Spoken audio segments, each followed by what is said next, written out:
हज़रत इब्राहीम की कुर्बानी भी कुरान ने बयान की। बात कहाँ से शुरू हुई? जनाब इब्राहीम ने दुआ मांगी, रब्बी हबली मिनस सालिहीन, ऐ अल्लाह मुझे साले बेटा अता फरमा। औलाद की तलब सिर्फ माँ को नहीं होती, बाप को भी बड़ी होती है। ये अलग बात है, बच्चे सपोर्टर माँ के होते हैं, बाप को भी बड़ी तलब होती है। रब्बी हबली मिनस सालिहीन, अल्लाह मुझे साले औलाद अता फरमा। पहले दुआ मांगी। रब फरमाता फबश्शरनाहु बिगुलामिन हलीम, हमने उन्हें अक्लमंद बेटे की खुशखबरी अता फरमाई। उन्होंने साले बेटा मांगा, अल्लाह ने हिलम वाला बेटा अता किया। बेटा मिल गया। फलम्मा बलगा माहु साया, फिर जब बेटा उनके साथ काम करने के काबिल हो गया। बंदा रात को थका मांदा घर आए ना, तो बेटा थोड़ा सा बड़ा हो जाए तो उसको चारपाई पे लेटा देख के अब्बा बड़ा राजी होता है। चले ज़्यादा शायरों ने शान अम्मा की लिखी हैं, इसमें शक कोई नहीं, उन्होंने नहीं अब्बा की तरफ तवज्जो दी, उनकी मर्जी है। तो ज़्यादा बातें अम्मा के हक में हुई, पर बाप और बेटे का प्यार, बेटे और बाप का प्यार, अगर ये आयतें कुरान पाक की कभी समझ में आ जाएं तो शायद इश्क की सारी दास्तानें ख़त्म हो जाएं। बेटा भी अपने बाप से बड़ा ही प्यार करता है, बाप भी अपने बेटे से बड़ा। ये दुआ हज़रत इब्राहीम ने मांगी, या अल्लाह साले बेटा दे। अल्लाह ने फिर कहा कि मैंने खुशखबरी दी हिल्म वाले बेटे की। फलम्मा बलगा माहु साया, फिर बेटा जब साथ चलने के काबिल हो गया, काला या बुनैया इन्नी अरा फिल मनाम, कहा ए बेटे मैंने ख्वाब देखी है। क्या? अन्नी अज़बाहु का, मैं तुझे ज़िबा कर रहा हूँ। फंजुर माज़ा तरा, बेटे तेरी राय क्या है? मैंने ख्वाब देख ली, मैं ज़िबा कर रहा हूँ, तो अपनी राय बता। राय इसलिए नहीं पूछी कि अगर वो कहेंगे ना ज़िबा करो तो नहीं करेंगे। राय इसलिए पूछी है कि लोगों को पता चले कि जिस पुत्र की तरबियत हज़रत हाजरा ने की है और जिसकी रगों में हज़रत इब्राहीम खलील का खून है और जिसकी पेशानी में नूरे मुहम्मदी चमकता है सल्लल्लाहु ताला अलैहि वसल्लम, उनके ख्यालात क्या हैं पता चले। और ये पूछा भी इसलिए ताकि लोगों को समझ आ जाए कि अगर हज़रत इब्राहीम ज़िबा करने को तैयार थे तो जनाब इस्माइल ज़िबा होने को तैयार। लोगों की समझ में बात आ जाए। फंजुर माज़ा तरा, तेरी क्या राय है, कुर्बान जाएं। ये भी अंदाज है बेटे का बाप के साथ। ये नहीं कहा कि अब्बा जी ज़िबा कर दें आप, ये नहीं कहा। खाला या अबतिफ अलमा तो उमर, कहा अब्बा जी आप करें वो जिसका आपको हुक्म दिया जा रहा है। रब जो कहता है ना आप वो मेरे साथ कर दें। अगर अल्लाह कहता है ज़िबा करें तो ज़िबा कर दें, अगर वो फरमाता है इसके टुकड़े टुकड़े करें तो टुकड़े टुकड़े कर दें। जो रब कहता है वो करें। मुझे आप इंशाअल्लाह सब्र करने वालों में से पाएंगे। करें, मैं तैयार हूँ, करें। बेटा है। सालों के बाद जनाब इब्राहीम ने देखा है, अब वो इस उम्र को पहुंचा है कि वो काम करने के काबिल हुआ, साथ चलने के काबिल हुआ।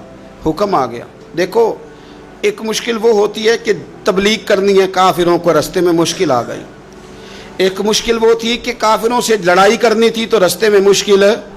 यहाँ तो कुछ भी नहीं, बैठे बिठाए रब ने कह दिया करो बेटा ज़िबा। समझ आती है कि यारी तेरी सोना है पर अज़मैशां भी तेरियां अग। ये सोना परखिया जामदा ही पहलों नाल लगा दे लग। वो अपने प्यारों को ना बैठे बिठाए भी इम्तिहान ले लेता है। कहा मैं तैयार हूँ, मुझे सब्र करने वालों में पाएंगे। फलम्मा अस्लमा व तल्लहु लिल जबीन, अल्लाह फरमाते हैं जब दोनों हुक्म मानने को तैयार हो गए तो बाप ने बेटे को पेशानी के बल लिटाया। शैतान बड़ा सर पिटाया, दौड़ा, मैंने तो गुमराह करना था आदम की औलाद को, ये क्या बना। अल्लाह की रिजा के लिए बेटा तक कुर्बान करने को तैयार हो गए। दौड़ के जनाब हाजरा के पास गया। पता है आज क्या होने लगा है? पता है जनाब खलील कहाँ ले गए हैं जनाब इस्माइल को? कहने लगी सैरो तफरी के लिए गए हैं, यही हैं। कहने लगे नहीं, वो तो ज़िबा कर देंगे। जनाब हाजरा कहने लगी कभी बाप ने भी बेटे ज़िबा किए?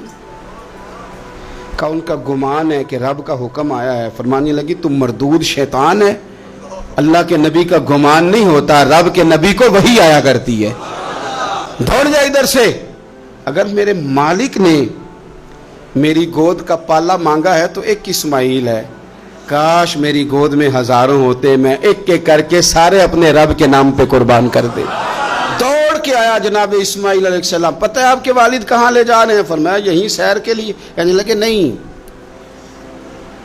ان کو تو خواب آئی ہے، رب کا حکم آیا ہے، وہ تو ذبح کر دیں گے۔ تو فرمایا ٹھیک ہے، میرے والد ذبح کریں گے تو میں ذبح ہو جاؤں گا، آپ نے میری بات کو سمجھنا ہے۔ پھر حضرت ابراہیم کے رستے میں آیا، کہنے لگا اے ابراہیم، حضرت جبریل تو آئے ہی نہیں، آپ کو تو حکم حضرت جبریل کے ذریعے آتا ہے، آپ خواب دیکھ کے بیٹا ذبح کریں گے؟ روڑے اٹھائے، کنکر اٹھائے، زور سے مارے، وہ دوسری جگہ آ گیا، پھر کنکر مارے، پھر تیسری جگہ آ گیا، پھر کنکر مارے۔ کیا دنیا میں یہ بھی انداز بھی ہے کہ روڑے مارے تو عبادت کا ثواب ملے؟ آپ میری بات کو سمجھنا یار، روڑے مارو، روڑے کون مارے؟ حاجی صاحب مارے، ایک دفعہ مارے، کہا نہیں 3 دفعہ مارو، 3 دن مارو، آؤ روڑے مارو۔ یا اللہ، روڑے مارنا بھی عبادت ہے؟ پتھر مارے، کنکر مارے، فرمایا مارو نا، تمہیں پتہ نہیں نا کہ وہ ذائقہ کتنا ہے جب میرے خلیل نے میری خاطر روڑے مارے تھے، میری خاطر روڑے مارنا بھی عبادت قرار دے دیا۔ صحابہ نے پوچھا یا رسول اللہ، یہ جو ہم کنکر مارتے ہیں جمرات کو، اس کا بھی ثواب ہے؟ فرمایا یہ تو تمہیں میزان عمل میں قیامت کے دن پتہ چلے گا نا اجر کتنا ہے، یہ تو تمہیں تب پتہ چلے گا۔ روڑے مارے حضرت ابراہیم خلیل نے، فلما اسلم وتلہ للجبین، دونوں تیار ہو گئے، باپ نے بیٹے کو پیشانی کے بل لٹایا۔ مفسرین کہتے ہیں خود کہا تھا جناب اسماعیل نے، ابا جی سیدھا لٹا کے ذبح نہ کرنا، ہو سکتا ہے چہرہ دیکھیں تو آپ سے چھری نہ چلائی جا سکے، آنکھوں پہ پٹی باندھ لو، مجھے الٹا کر کے لٹا لو اور میرے ہاتھ پیر باندھ لو۔ بیٹے وہ کیوں؟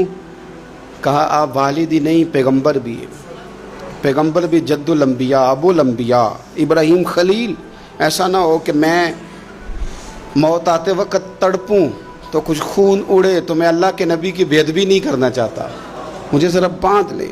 باپ نے بیٹے کو باندھا، چھری پکڑ لی اور گردن پہ چلائی، فلما اسلم وتلہ للجبین۔ آپ کبھی مزہ تو لے ان آیتوں کا، دونوں تیار ہو گئے، باپ نے بیٹے کو گردن کے بل لٹا لیا، وَنَادَيْنَاهُ أَن يَا إِبْرَاهِيمُ، رب فرماتے ہیں ہم نے آواز دی اے ابراہیم۔ آپ کبھی دیکھیں کوئی بندہ کام کر رہا ہو تو پیچھے سے کوئی دیکھنے والا آواز، او ٹھہرنا ٹھہرنا ٹھہرنا، ذرا مزہ لے، وَنَادَيْنَاهُ أَن يَا إِبْرَاهِيمُ، اللہ فرماتے ہیں ہم نے آواز دی اے ابراہیم، قد صدقت الرؤیا، آپ نے تو خواب سچ کر دکھایا ہے، اے ابراہیم آپ نے تو خواب سچ کر دکھایا ہے، اِنَّ كَذَلِكَ نَجْزِي الْمُحْسِنِينَ، ہم اسی طرح نیکوں کو بدلہ دیتے ہیں، اِنَّ هَذَا لَهُوَ الْبَلَاءُ الْمُبِينُ، بے شک یہ بڑی آزمائش تھی، بے شک یہ کھلی آزمائش تھی۔ میں نے کہا تھا قرآن کی آیتوں کا بھی مزہ لیا کریں، یہ کھلی آزمائش تھی۔ جب آزمائش لینے والا کہتا ہے آزمائش کھلی تھی اور دینے والے نے سچ کر دکھائی، تو پھر حضرت ابراہیم کی شان دیکھی نا کتنی بلند ہے۔ لینے والا کہتا ہے آزمائش کھلی تھی، وَفَدَيْنَاهُ بِذِبْحٍ عَظِيمٍ، اور ہم نے انہیں بچا لیا فدیے میں عظیم ذبیحہ دے کر۔ اللہ نے نا پھر دمبا بھیجا جنت سے، حضرت ابراہیم نے چھری چلا دی تھی، روکی کوئی نہیں، چھری چلا دی، اور جب پوری طرح ذبح ہو گیا تو آنکھیں کھولی تو آپ نے دیکھا کہ نیچے دمبا ذبح ہوا پڑا ہے اور جناب اسماعیل دور کھڑے مسکرا رہے ہیں۔ تو حضرت ابراہیم کی زبان سے نکلا اللہ اکبر، اللہ اکبر۔ آپ کی بات سن کے جناب اسماعیل بھی پکارے اللہ اکبر، اللہ اکبر۔ یہ لفظ سنے تو حضرت جبریل بولے، کہنے لگے لا الہ الا اللہ واللہ اکبر۔ جب انہوں نے یہ کہا تو حضرت سیدنا ابراہیم پھر بولے، کہنے لگے اللہ اکبر وللہ الحمد۔ اللہ کو یہ لفظ بھی بڑے پیارے آئے۔ فرمایا پڑھو نا، 9 ذی الحج کی فجر سے لے کر 13 تک پڑھو نا ذرا سارے، اللہ اکبر اللہ اکبر، لا الہ الا اللہ واللہ اکبر، اللہ اکبر وللہ الحمد۔ فرمایا یہ پڑھتے رہو۔ انہوں نے پڑھے تھے مل کے تو مجھے بڑے پیارے لگے۔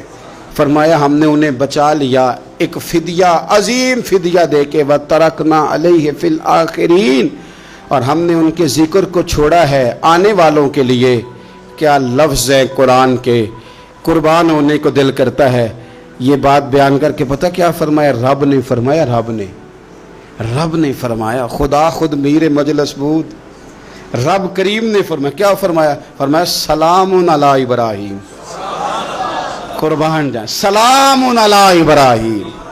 क्या बात कहाँ खत्म हो रही है, कहाँ पहुंच रही? क्या अंदाज? सलामुन अला इब्राहीम, सलामुन अला इब्राहीम, फरमाया सलाम हो इब्राहीम पर, सलाम हो इब्राहीम पर, सलाम हो। हुजूर फरमाने लगे, गुलामों याद रखना कुर्बानी हजरत इब्राहीम का तरीका है।